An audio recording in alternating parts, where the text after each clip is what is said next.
Hey, what's poppin', gamers?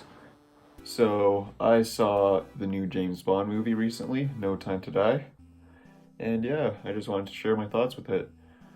This is directed by Cary Fukunaga, and it's the last James Bond movie to be starring Daniel Craig, so quite the occasion. But what did I think of it? Well, I guess I'll just start by saying that James Bond is probably one of my favorite franchises.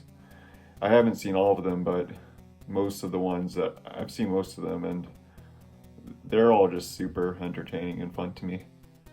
So a movie like this is pretty bittersweet, I think, because I think Daniel Craig has proven to be one of the better James Bonds. Casino Royale and Skyfall especially are just both S tier Bond movies in my opinion, especially Casino Royale. That one's super good. But No Time to Die, I'm happy to say, I think it's fitting, well-made farewell to the Daniel Craig James Bond character.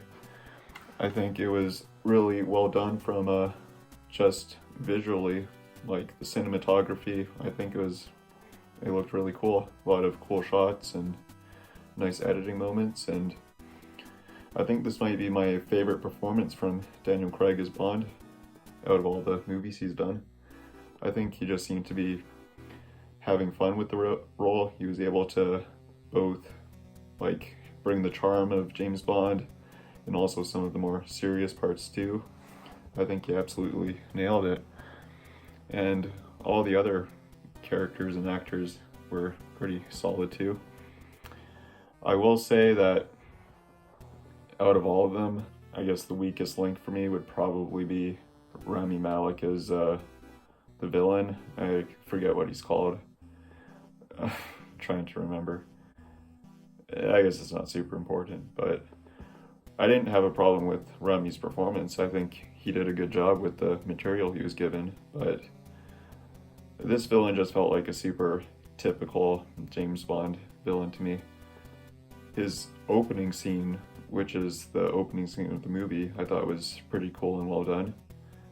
And the way that gets reincorporated into the plot later is pretty fun. But beyond that, I just didn't really get behind his bigger motivation that much.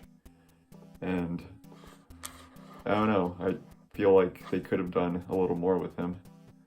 I mean, he gets the job done as being like your, I guess, generic James Bond villain. He even has the "You're not so different, you and I" speech that's been like parodied by Austin Powers like almost 30 years ago.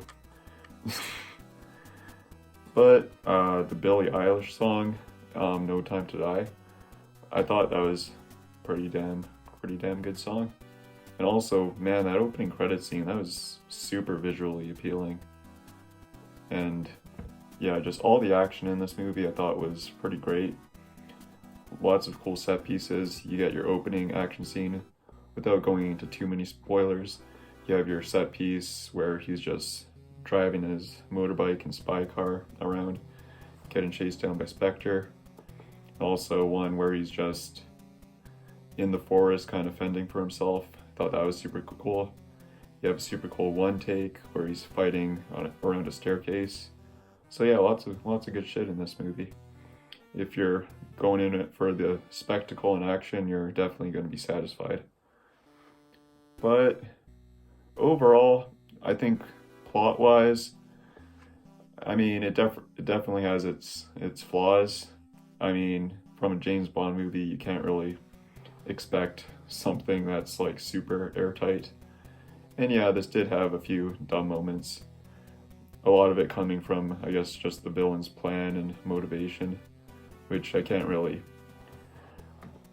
share my problems with that without spoiling it. And I guess, well, yeah, it's really hard to talk about some of my issues with the plot without spoiling it, but I'll just say that some things happen that you might not expect, and leave it at that. But yeah, overall, I think this was a pretty solid farewell for Daniel Craig. I think he did great in the role. There was a lot of good action, and it was very visually appealing. And by the end, I thought, yeah, it was a pretty good, satisfying movie, and good good title song too from Billie Eilish. So yeah, I'd say give it a watch if you're a fan of James Bond, and let me know what you think. That's just my opinion. I'm giving this one a 3.5 out of 5. And yeah, thanks for watching. Good night.